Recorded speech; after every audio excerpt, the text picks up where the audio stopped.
My name is Jeremy Darnold, and this is the Texas Sharpshooter Fallacy.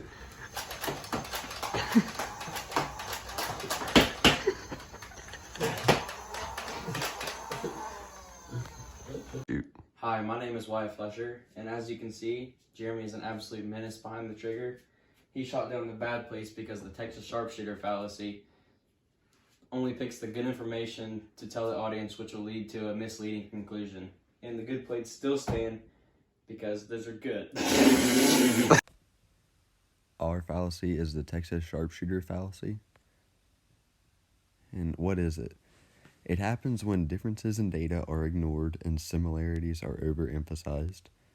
This makes the audience just focus on the good things and they don't really bring light to the bad things. Why to avoid it? You need to avoid it because whoever's saying it to the audience will only focus on the good. It'll lead you to a false conclusion because you'll just make your decision on the good things that have been said. And a way to avoid this is always look at the big picture, look at everything that could happen, and take all those options into consideration before you make a choice. Uses in the real world.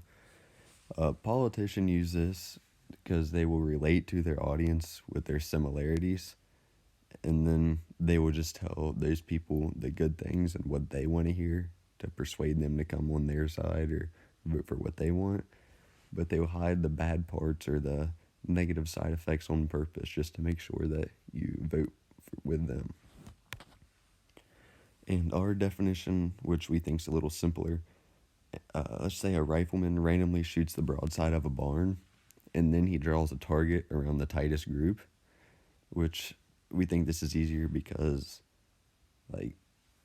he brings light to the good parts, but then all those parts you don't see, he won't tell you about, and you'll have to figure that out later for yourselves. And that's why it's bad and it needs to be avoided.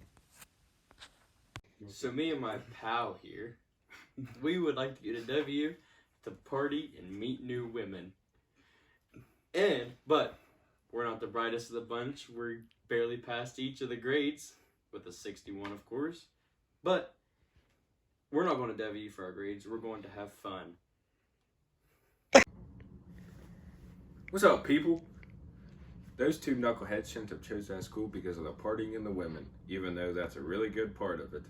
But they should have chose WVU because of the academic structure of it and the actual reason why you should go to college. Because they looked at the good stuff that they want to do instead of the bad stuff that they don't want to do.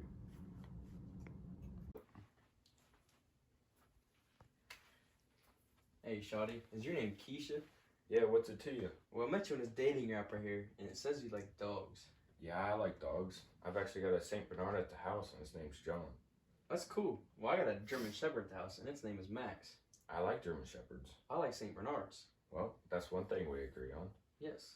But one thing I like more than dogs is cheesecake, actually. I love cheesecake. My favorite cheesecake is Oreo cheesecake. I love Oreo cheesecake. Me too. But another thing I like to do is go on adventures. Oh, me too. I like going to the mountains and staying in cabins, though. Yeah, that's alright, but I'd rather spend my weekend at the beach. I don't like the beach. Well, I don't really care for the mountains. Well, we disagree on that. Yeah. But if it means anything, I'm actually a Republican. I'm a Democrat. Well, Trump needs to be back in office. I get what you're saying that, but I'm not a big fan of that. Well, that's too bad. Yeah. But on top of that, I'm actually a Buddhist. I'm a Christian. Well, I praise to Buddha every single night and day on my knees.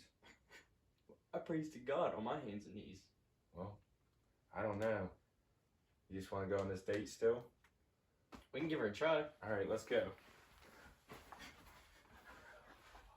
When this couple went on a date, despite their differences, they disagreed on things that actually mattered in life, but they agreed on things like dogs and cheesecake that didn't matter.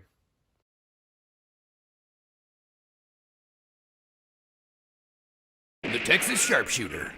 The Texas sharpshooter fallacy is one where an argument is made and confirmed using the exact same set of information. It's named after a story about a Texan shooting at the side of a barn. After firing the last round, he walks over to the barn and draws bullseyes around the sets of holes that make him look like a great shot. Essentially, cause and effect are reversed. We believe the Texan is a great shot because of the appearance of his targets, when in fact the appearance of his targets is determined by his shots, which are nothing special. In conversational practice, a Texas sharpshooter ignores information outside of a desired result.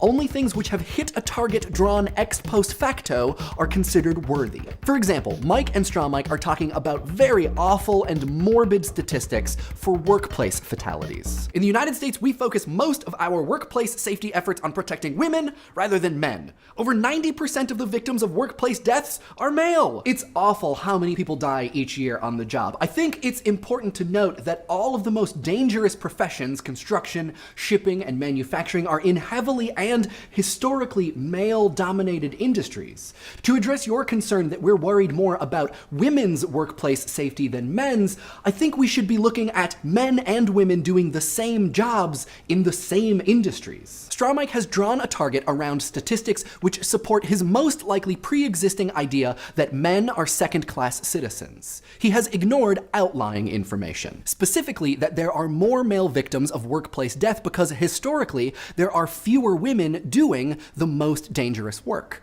Not because, or not just because, a lack of appropriate protection for male workers versus female workers. The Texas sharpshooter is related to confirmation bias, a type of cognitive bias where people have a tendency to interpret things in ways which confirm their own beliefs, ignoring that which challenges or disproves them. Which is to say, you might not be a Texas sharpshooter on purpose. Your sneaky brain might be doing it for you. But ignoring conflicting information is no way to win an argument. If you're standing on the shoreline, facing inland is not going to keep your feet dry. I hope this discussion of the Texas sharpshooter fallacy has been helpful. Happy conversing.